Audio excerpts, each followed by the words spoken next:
There's just something about knowing that you really are creating. I think that's what I felt was missing when I was a lawyer. I didn't feel creative. And if we've been made to think most of our lives that that kind of creativity is too wishy-washy, like you got to do something that'll pay the bills, it's hard to learn to really let that creativity free and trust that I can be fully creative and be myself and I will actually be taken care of.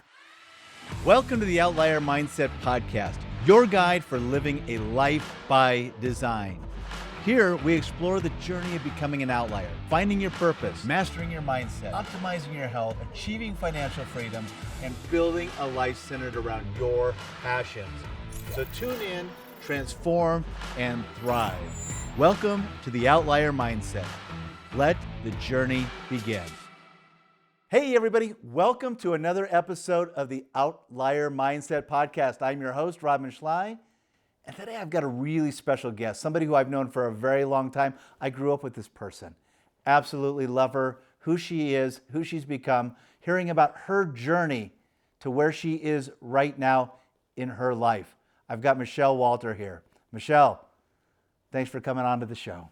Thank you for having me. It's been too long. I'm really excited about today for a lot of different reasons, and I'm going to start by prefacing this whole show with you and I went to high school together. Yep, we sure did. Back in the day, I'm not going to say when we went to high school because I don't want to do I this don't by care. now. Doesn't matter to me. When did you graduate? What was your I graduated in 90. year? In 1990. So I was 1988. You were 2 years. You were much more popular than I was. Oh, I don't know about that. You know, it was nice growing up. We both grew up in Nebraska, and it was a great place to grow up, you know, as kids and experiencing, you know, the good life, if you will, back in Nebraska. And you know, I had an opportunity. I used to run the girls softball program there with my dad, and I got to know not only you but your mother through that. Your mother was an incredible soul. So I know that she's not with us anymore, but she, I'm sure, is missed. Yeah, every day, every single day. I was just talking to somebody else today who texted me, saw something I'd written and said, I didn't realize you'd lost your mom too. I lost mine in 99. So we're getting to that age where that's starting to be more common. But I don't think you're ever old enough or prepared to lose your parent. No, and you never really get over it. You know, it's one of those things that when I lost my mother, I still think about her every single day, and you always wish you could have that one more conversation with your mother, you know, and luckily I've got video. I'll go back and just listen to my mom's voice, and you know, it's just the coolest thing ever. I do that too. Messages, like voicemails that she left me, I've saved. So it's a good reminder. Don't always delete the voicemails. You might want to have those I know, at some point to right? listen to, right? Yeah. But yeah, my mom adored you. She thought you were pretty awesome. Well, she was pretty awesome too. She was funny and quirky and kind of hard-headed, kind of like A little you are, bit. which I She was love. opinionated. Yeah. Yeah, which is great. And you got to be opinionated in life, right? I mean, that's the only way to live is to really be firm in what you think and really have a zest for life. Yeah, I think I got that from her, actually. That just kind of being willing to be fully yourself. I think I did get a lot of that from her. Yeah. Today we're going to talk a lot about building a life by design. One of my favorite things. I love building life by design. So many people aren't doing it. And your story is really interesting and fascinating because you have been in the place where you were in that corporate environment and you transitioned from that into being an entrepreneur. But maybe you can give the listeners a little bit of context of where you came from so they can understand where you're at now. Yeah. So I grew up actually in a trailer court down by the river in Nebraska. So like the female version of Chris Farley, you know, trailer down by the river, until we moved to a real house on the other side of town, right? So, I mean, I never wanted for anything, but we grew up with pretty limited means. And I was the first person in my family to ever go to college and then on to law school. But that whole time was just really me not planning for my future, just kind of stumbling into one thing after the next. And so when I was in college, I was a psych major, didn't know what I was going to do with a psych major. Thought, well, law school sounds fine, I could do that. Went to law school, didn't know what I was going to do. I had a professor say, well, you should go to Washington, D.C. and do this environmental program, this master's program in environmental law. So I'm like, sure, that sounds good. So I moved from Nebraska to D.C., did a master's program in environmental law, did an internship during that program at the Department of Justice in the Environment and Natural Resources Division. Got to know the people there, They ultimately offered me a job, even though I technically probably wasn't really qualified, because I didn't go to a fancy school, I didn't do law review, I didn't clerk for a judge. I just got to know the people and they liked me. So I kind of ended up with a really great job that a lot of lawyers would chew off their right arm to have, especially if you want to be a litigator, and that's what I wanted to do. So I started my career with the Environment Division as a litigator and jumped in both feet into the deep end of the pool. I mean, you get a lot of responsibility as a young attorney at DOJ. And I loved it for a while. I think I liked just honestly, the ego of it, because it's a super cool job. And the environment was important to you. And absolutely. I mean, and we did a lot of different things. So the kind of work I did, we didn't always wear the white hats. We did some kind of controversial things too. But it was still cool. And after a few years, I had an opportunity to go to a law firm for a couple years. So I tried that for a couple years and decided that the law firm life was not for me for a number of reasons. So I went back to the Environment Division at DOJ and ended up working there for 20 years in total. I didn't retire, but someday I will have a pension. But yeah, it was just, I think, a career that I kind of just stumbled into. I was very fortunate, very grateful that I had that opportunity. The people at DOJ are my second family. I couldn't have asked for a better place to work. And I never felt like I really belonged there. It just was never me. Why is that? I think for a number of reasons. First of all, I am somebody who, for better or worse, feels kind of blessed and cursed with this expectation every single day, ever since I was little, that I can remember, that I want to do something to make the world better today, like every single day. And so I need to see that. And the kind of work that I was doing, they were long-term cases. They had sort of either far off or vague benefits that I never got to see, like there wasn't anything tangible to it. And so when you're spending 40, 50, 60 hours a week of your life, I want to see some more results. I wanted to feel like I was really helping people. And so that was one of the reasons I think I never felt like I fit. And it just wasn't, the legal profession is pretty buttoned up, It's not me. I'm pretty laid back. Yes, you are. I don't like to dress up. I don't like wearing suits. There's a lot of stuffiness in the legal profession that just wasn't me. So I kind of always felt like I was playing dress up, and that it just didn't really suit my personality. Again, love the people, but it just didn't ever feel aligned for me, and I never really knew why until I started doing some work later. Yeah, so you get out of high school, you go and you start searching. You start finding your pathway. And you kind of said you fell into a lot of this stuff. Mm-hmm. But there had to be some stuff that was driving you there too. So what was it that was appealing to you then? Was it because you were going down the path and saying, I really like the legal aspects, I really like the environmental aspects? What was speaking to you? I did like the environmental aspects, and I did like some things of the law. I think what really drew me to the law in the first place was I love public speaking.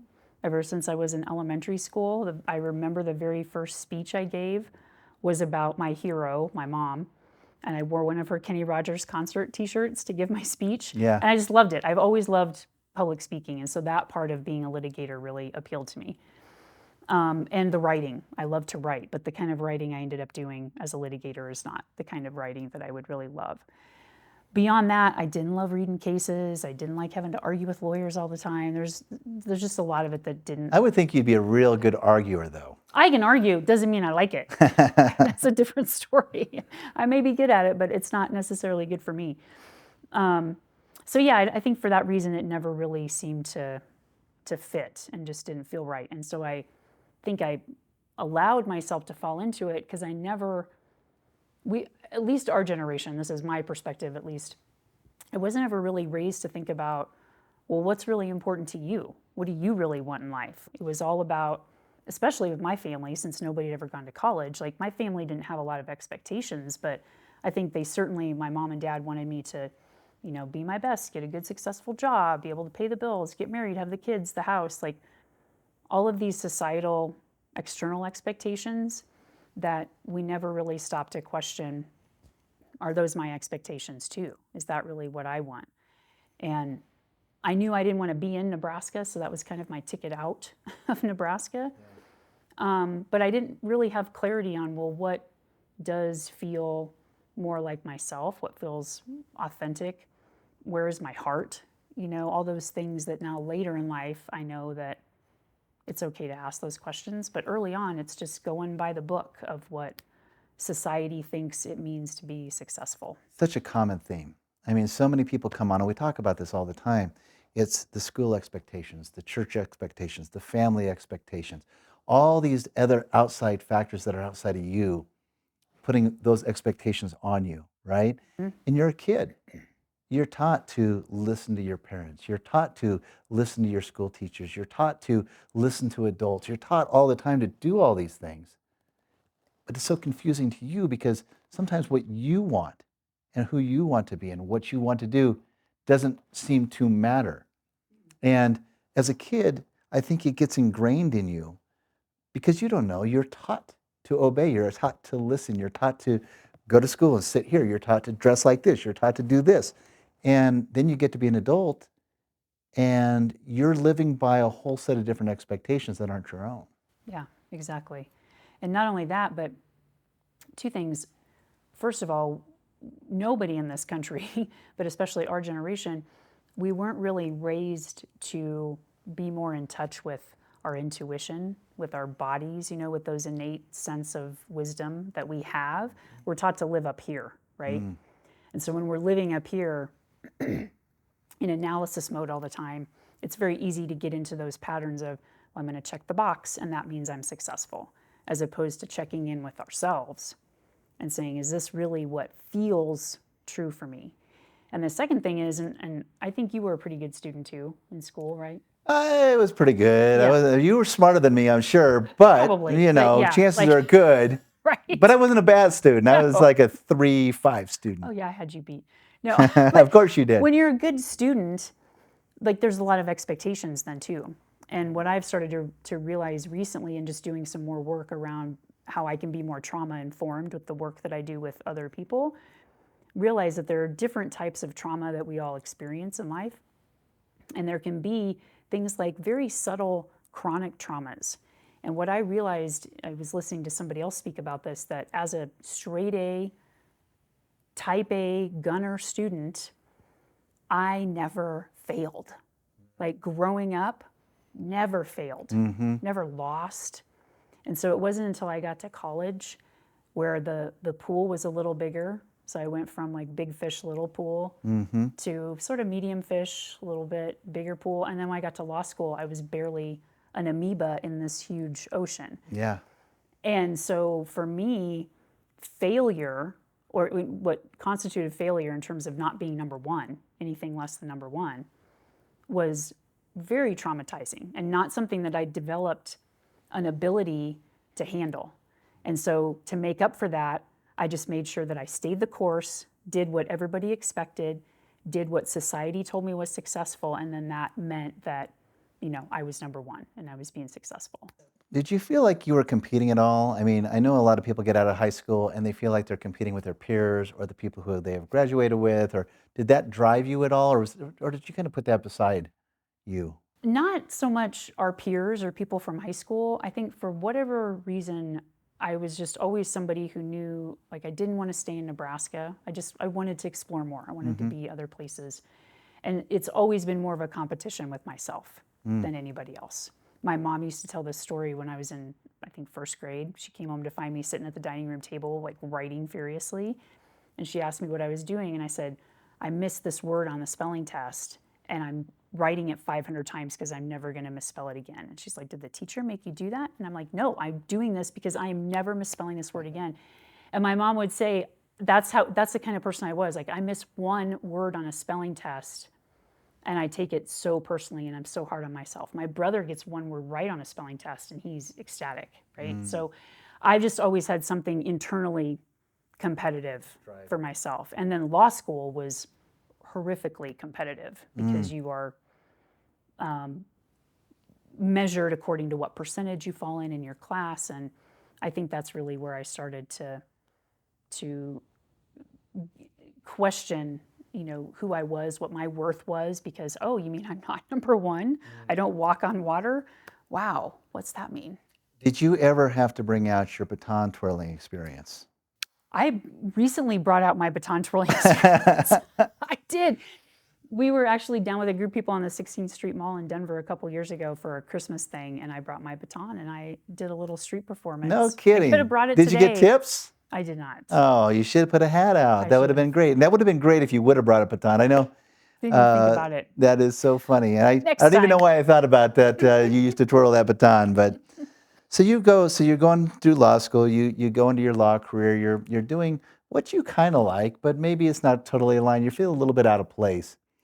What was your transition? What was kind of your wake-up call when you said, maybe I'm not doing what I was meant to be doing, or maybe I'm not doing what I'm really driving inside to be doing? Yeah.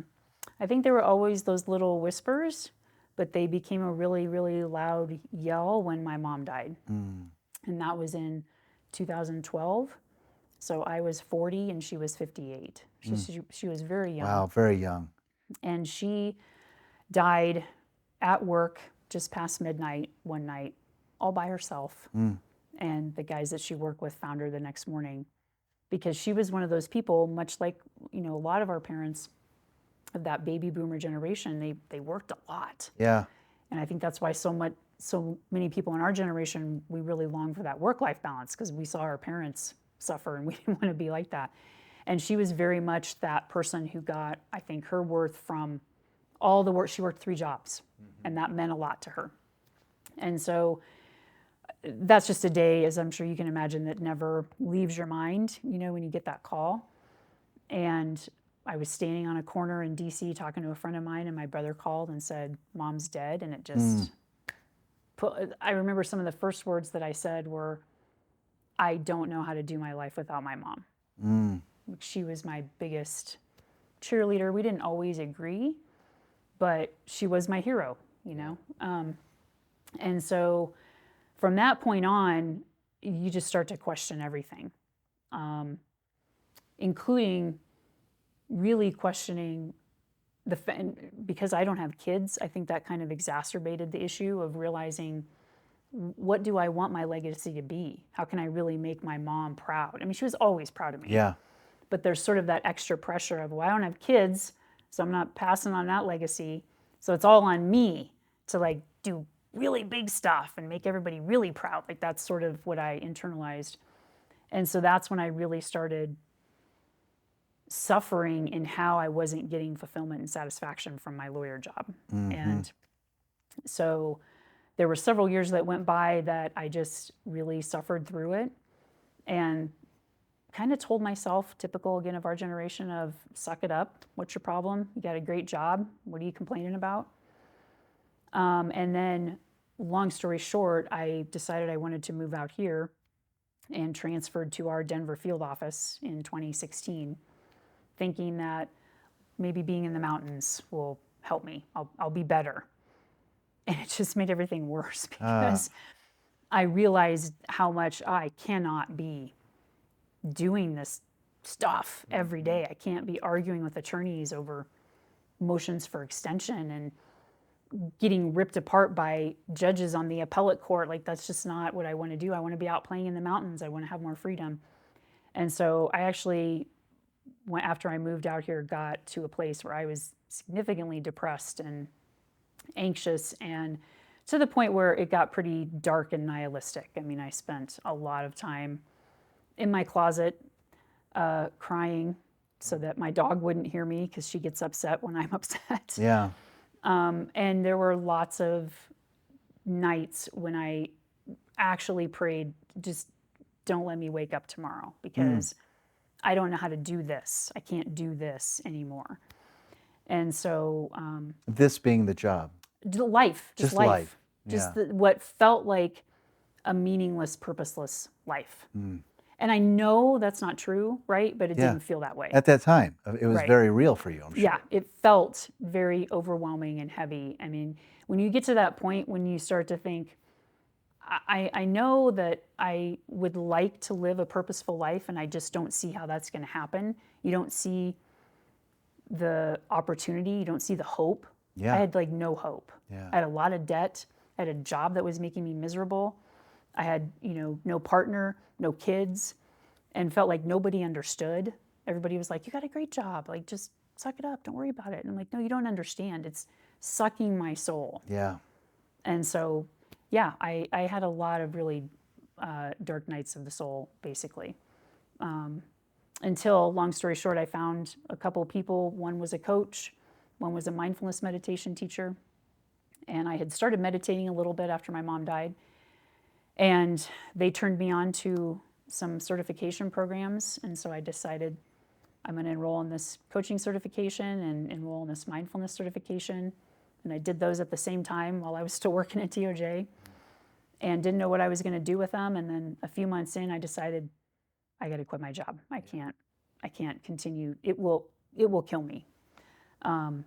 So I hatched like a 1.5 year long plan to get my 20 years in so that I'll get a pension someday. Again, did not retire. I'm not collecting retirement. And start and do the business full time. I started the business part time when I was at DOJ, and then in June of 2021, quit and have been doing the business full time since then. And how does that make you feel? How you felt since making that transition? Because being an entrepreneur is tough. I mean, there's always obstacles, right? There's ups and downs. There's financial ups and downs. There's no sure security in what you're doing. Some months you might have zero come in. Other months you might have a chunk come in. But you feel better. Yeah. And has that made it worth it? Like I would not look back. I have friends once in a while, especially when there's been times when it has been financially difficult. It is such a roller coaster. Friends will say, well, hey, DOJ's hiring again. I'm like, no, that is never going to happen. Yeah. I would never go back. I can firmly say never. And so it is worth it. It's a completely different kind of stress, as you know. Mm-hmm. And there's just something about knowing that you really are creating. I think that's what I felt was missing when I was a lawyer. I didn't feel creative. Sure, I was writing arguments and drafting briefs and that kind of thing, but it wasn't the real creative spirit that I had in me, which I think is what's common in a lot of entrepreneurs. They have that creative spirit. Sure. And if we've been made to think most of our lives that kind of creativity is inappropriate, is, too wishy-washy, like you got to do something that'll pay the bills, it's hard to learn to really let that creativity free and trust it. Right. And trust that I can be fully creative and be myself and I will actually be taken care of. Well, now that you're coaching too, I know that a lot of times you were talking about you weren't seeing the results. Mm-hmm. You weren't able to, you got a 20-year case. You're not going to ever see that finish line or have that satisfaction of seeing something that you've gotten to a finish line. But when you're coaching with people and working with people, you can really see results immediately. You can see if you're having an impact, if you're helping somebody move forward. Yeah, it's so gratifying to be on a call with a client and watch the light come back in their eye when they have that insight. They're like, oh, I hadn't thought of that. Or I can do it this way. Or it's just, it really does just give me this deep sense of gratitude because I can see, and it's not about me. I really feel like I'm just being a vessel for all the things that I've learned, all the experiences that I've had. I just get to pass on. Isn't that great? Yeah, I just That's the best. Download it and pass it on. That is your feels legacy. Amazing. Exactly. Yeah. That is your legacy. Because so many people get up, it's amazing to me how many people hoard information. We get this lifetime of incredible experience. And to be able to pass that down to somebody, so instead of them having a 5-year learning curve, they've got a 2-year learning curve. Or instead of 10, it's 5, whatever it might be, right? But to be able to take what we've received in setbacks, failures, learning moments, education, take all this stuff and to be able to give that back down, oh my God, that's the most gratifying thing you can do. Yep. I really believe in that ripple effect. I believe that when I have a client who has a big insight, who's actually able to change their job, make a big move, whatever it might be, that's something that then that has a ripple effect. That impacts how they're showing up for the people in their lives. That impacts how those people are showing up. And so that's what I was really missing all those years as a lawyer, is feeling like, or I guess fully realizing, because it was always there, I just didn't see it, that we all have ripple effects, no matter how small. And I would like to get better at not feeling like I need to see the ripple effects, like just trusting that they're there, but I'm not quite there yet myself. I still like to see them, Yeah. I like to see the impact that things are having. So yeah, it's very gratifying. You know, sometimes we can aimlessly drift through our life, not really sure how to break the patterns and live the life that you've always dreamed of. I get it. I have been there, so caught up in chasing opportunities until I found myself in a life that felt foreign to me. It took me years to unwind the messy web to get back to what I've been put on this planet to do. And let me tell you this, purpose doesn't have to feel out of arm's reach. And I've designed a plan for you to do a little bit each day over the next 30 days in a challenge that I call the Outlier 30. It's specifically designed to help you find or create more clarity around your purpose. So if you're feeling lost and you want to finally turn things around and live that life that you were destined to create, sign up right now. It's free. You have absolutely nothing to lose and the whole world to gain. Visit gorodman.com/outlier30 today. So you lose your mom, and all of a sudden you have this awakening. But sometimes it can be very dark as you're transitioning over to what's next, right? Because there's so many things that you were familiar with. I mean, you had your job that you were familiar with, your mother, was in your life, and then all of a sudden it's kind of like that snow globe, and it just gets all shaken up, and snow's going everywhere, and you get lost for a moment. But there's that transition, though, then to try to figure things out, to try to pull yourself out, because so many people get into those chains, those handcuffs, and they're trying to break out of those patterns and those routines to find where they really want to be.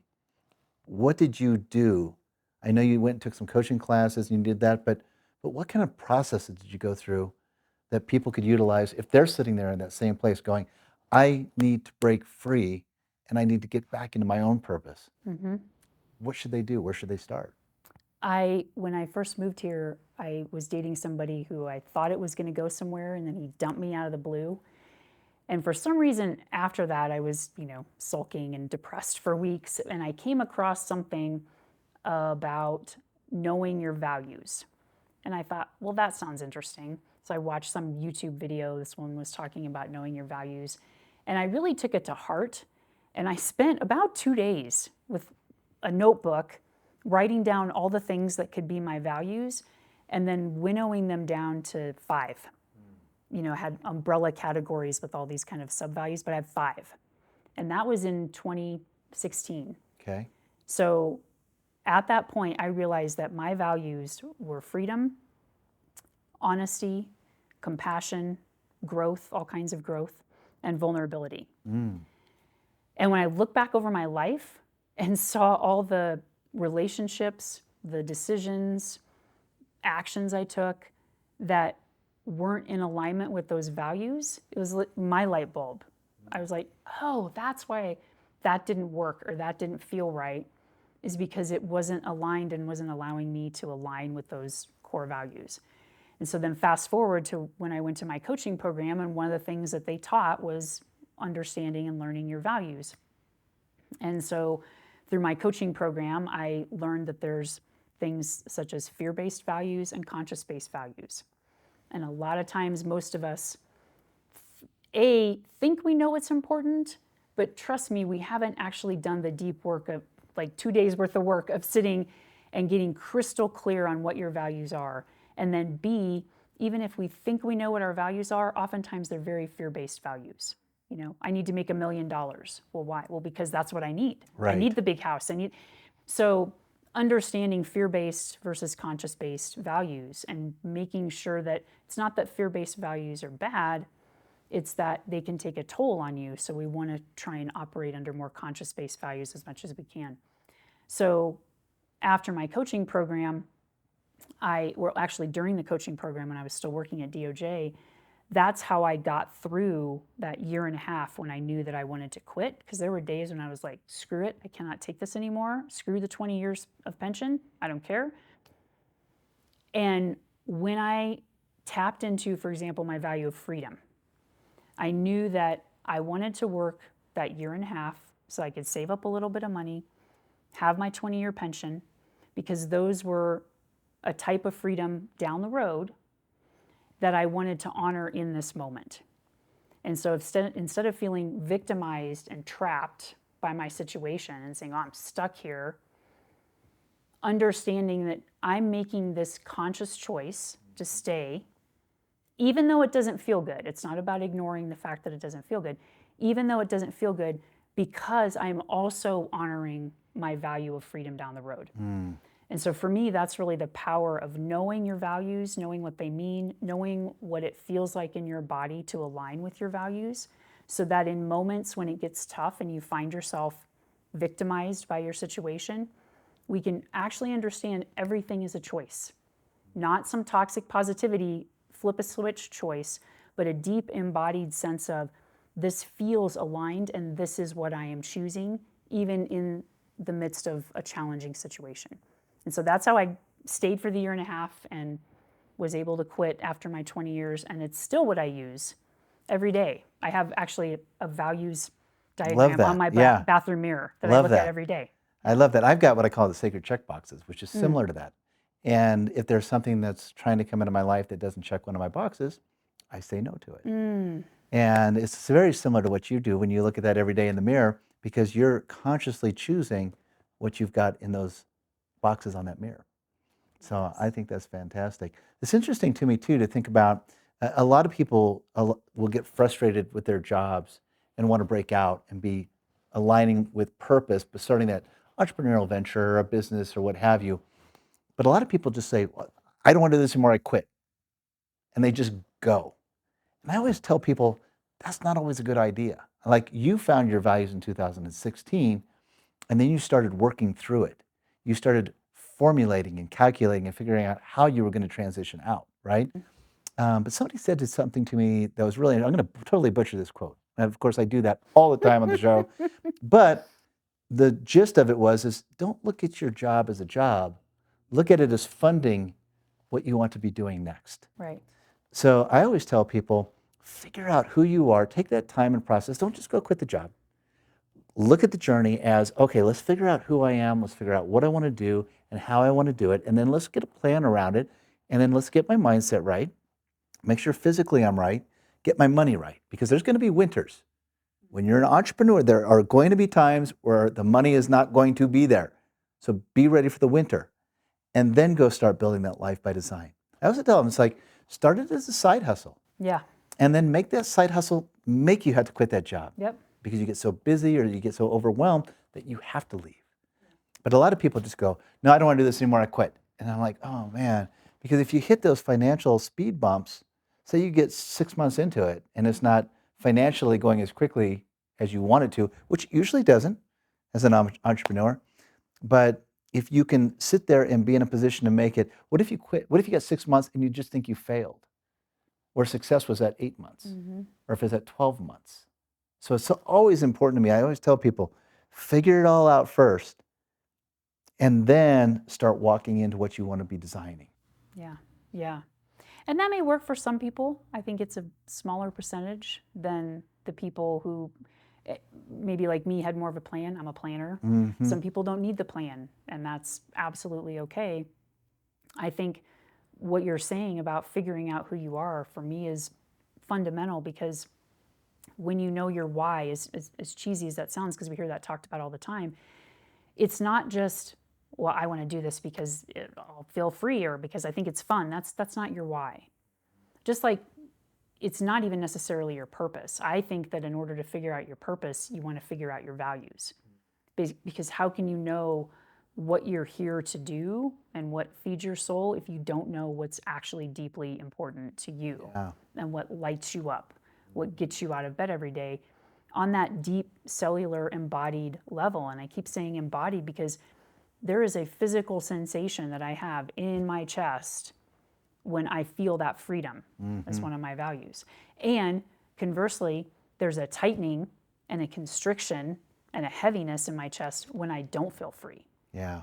And so the more that we can learn to tune into our bodies, our body mind, we're not trying to like separate this, right? Right.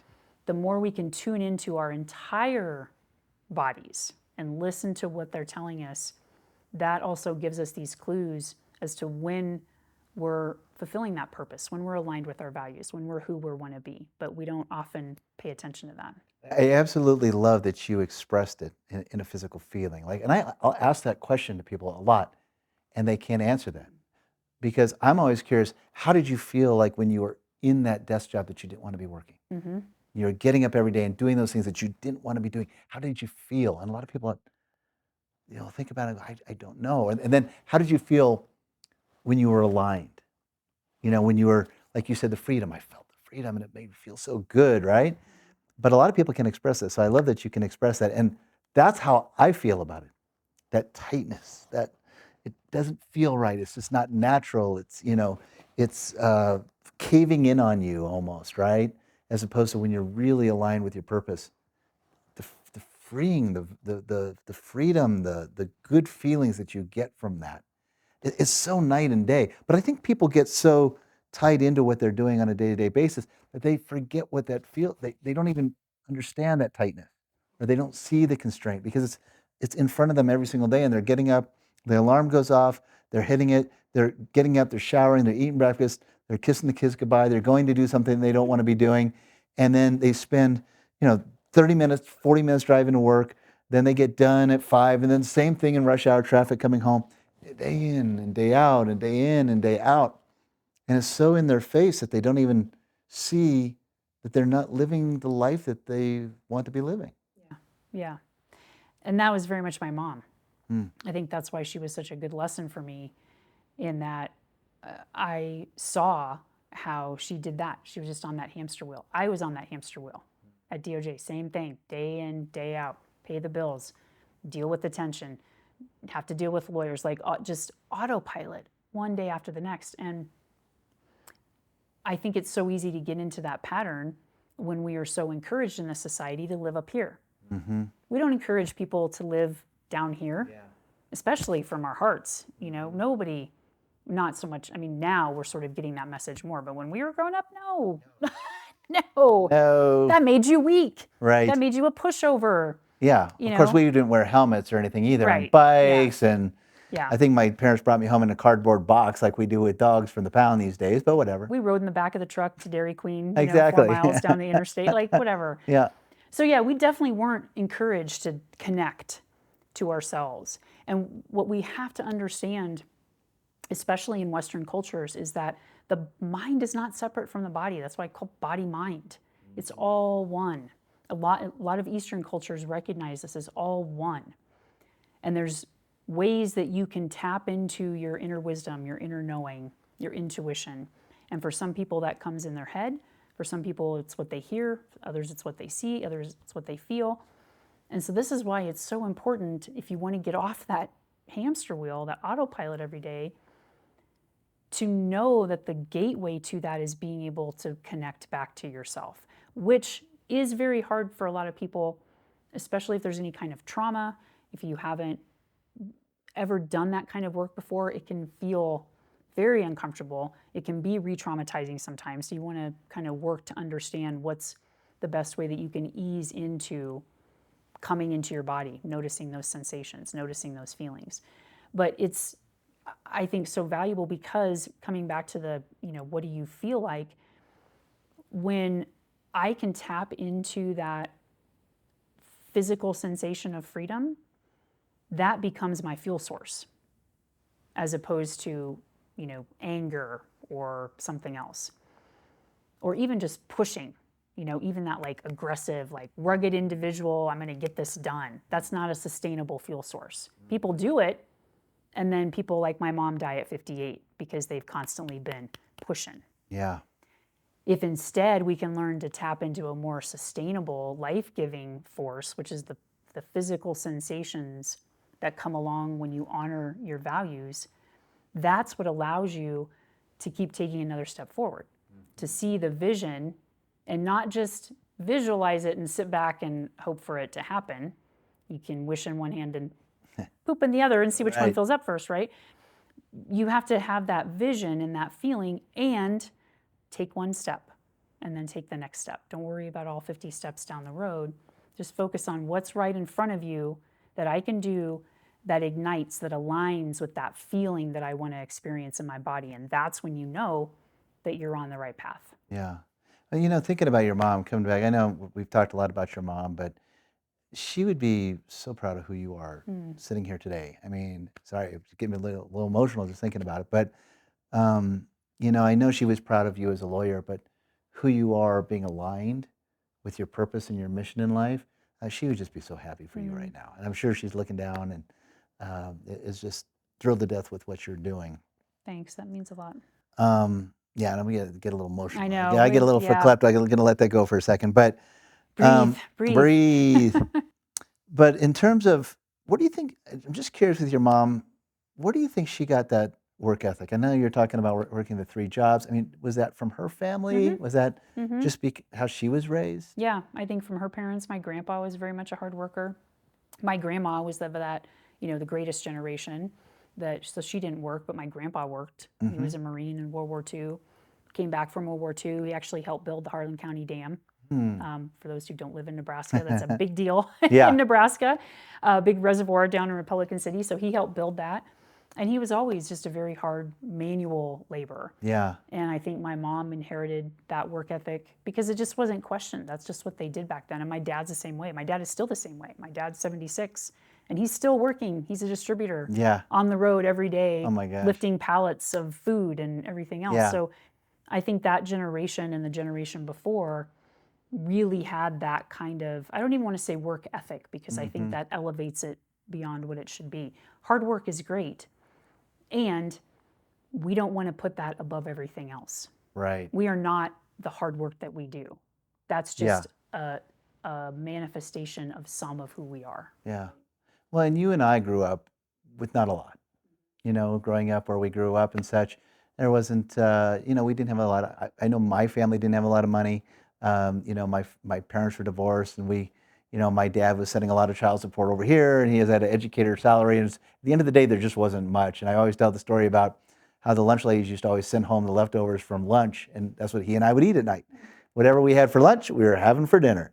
I just could count on it. But, I always think about now growing up with not a lot. And my grandparents, they grew up in the Great Depression. So they were always savers and always making sure that nothing went to waste kind of thing. And I think that had a big influence on how I work now. I work pretty hard. I want to make sure that I'm providing and making sure that I'm moving us forward in that. Do you think you kind of have that same push inside of you? Has that had an impact on you, or have you been able to take that? I haven't really been able to put it on the sidelines. I'm wondering if you've had any of that same experience. No. Good.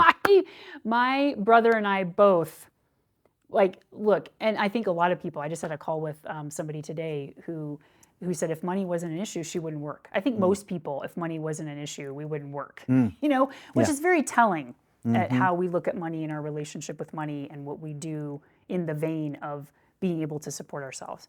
So I definitely do not have the, how do I say this? The just the habituated work habits of my mom and dad. Now, when I'm doing something I love, like creating a course or creating a coaching program or just even creating a workbook for a client, I am in the flow, in my zone of genius, and I will completely lose track of time and work until midnight because that feels good. Yeah. So there's a difference, I think, and that's when it comes back to really noticing, again, what's going on internally. Because if you're pushing, just trying to be productive for the sake of being productive and getting your external validation from the fact that, I was so productive today and got a lot done, again, that's not a sustainable fuel source. Yeah. When you are able to find those avenues that allow you to lose track of time, get in the flow, and work from that energy, that's a whole different kind of work. Now, there's still work I do. There's still administrative stuff, as you know, an entrepreneur's life is not just all roses. There's still stuff that we, quote, have to do, and I don't really like that word because, again, I could choose not to do it, but I'm going to consciously choose to do it because it's part of how I want to honor the value of the growth of my business, right? But it's more time that I spend in that zone of genius. The book The Big Leap by Gay Hendricks, I don't know if you've read that, talks about the zone of genius. And we want to spend most of our day, if we can, in our zone of genius, because those are the things that we're good at, and we lose track of time. There's zone of excellence, zone of competence, and zone of incompetence. Zone of excellence is things that we're good at but we don't really love. Zone of competence are things that it's okay, we can kind of do them, we definitely don't like them. And zone of incompetence are the things that we don't like doing and we're not good at them. Where do you think most people spend most of their time? Definitely in the competence and incompetence, maybe in some excellence, very little in the zone of genius. So that's the kind of work that I want to do, is work that's in my zone of genius that is more sustainable. Well, I'll tell you, you talked about if money wasn't an object, what would you do? I would do this. Exactly. I love what I do, right? And I think if money wasn't a problem, then I would still be doing exactly what I'm doing right now. Yeah. And money is always important. We always want to make money. Money's not a bad thing. Some people villainize money, but it's not. It can be a very good thing. I always say no money, no mission, right? But I think more people, it would be great if they could be living that type of life too. To say, hey, even if I wasn't making a dime, I'd still be doing what I'm doing right now because I love it. I'm so glad you said that, because that to me is the distinction between like the work. Coming back to what I said earlier about being kind of cursed and blessed with this very deep-seated burden almost of every day, like I got to do something to make the world better. Like it's that service mindset that, I would still want to serve. It wouldn't be like work. It wouldn't feel like work. I'd be doing all kinds of things. If money wasn't on the table, I would just be out there. Well, that's why time gets away from you when you're doing your work, because you love your work. Yeah. And next thing you know, it's midnight. You're like, oh, wow. Yep. Yeah, that's a good indicator that you're on the right path when you can take money out of the equation and say, I'd still be doing this even if I didn't get paid. Yeah. Yeah. So we've talked a lot about the different generations. In our generation, your mother's generation, but there's a lot of people who've come from those different generations and have those different values. And a lot of those people are feeling stuck. What do they need to do to start working toward being unstuck? Yeah. I think regardless of which generation you're in and whatever transitions, whatever you might be facing in your life, it comes back to what we've talked about in terms of really connecting to what's deeply important to you in your core values. Because your core values can serve as that North Star to keep you on track. And so when I work with people, one of the foundational things I do with them is we get really deep on our core values. So what that looks like is sitting down and coming up with your 3 to 5 core values. No more than that. You can have sub-values underneath those, but you really want 3 to 5 to kind of give you that clarity and keep you pointed toward your North Star. Once you have your 3 to 5 core values, then the second step is to really understand, what do those mean to you? How do you define those values? What's your view of those values?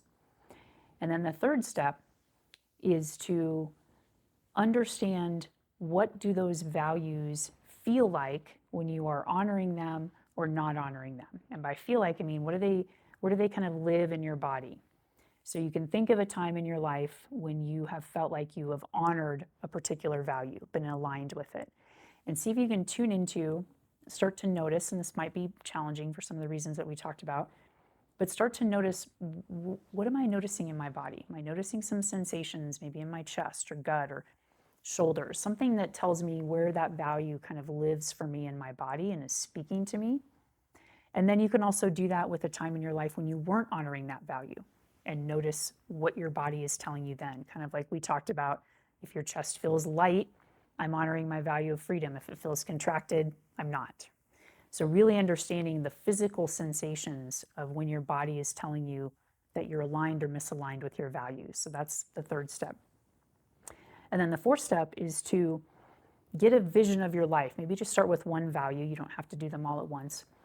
But pick one value and imagine what your life would look like if you were living more in alignment with that value. So what time would you get up in the morning? What would you eat for breakfast? Would you go to work? What would you do for work? What would you eat for dinner? Would you work out? What time would you go to bed? A vision that you can start to see in your mind's eye of what life would look like and feel like when you're aligning with that value.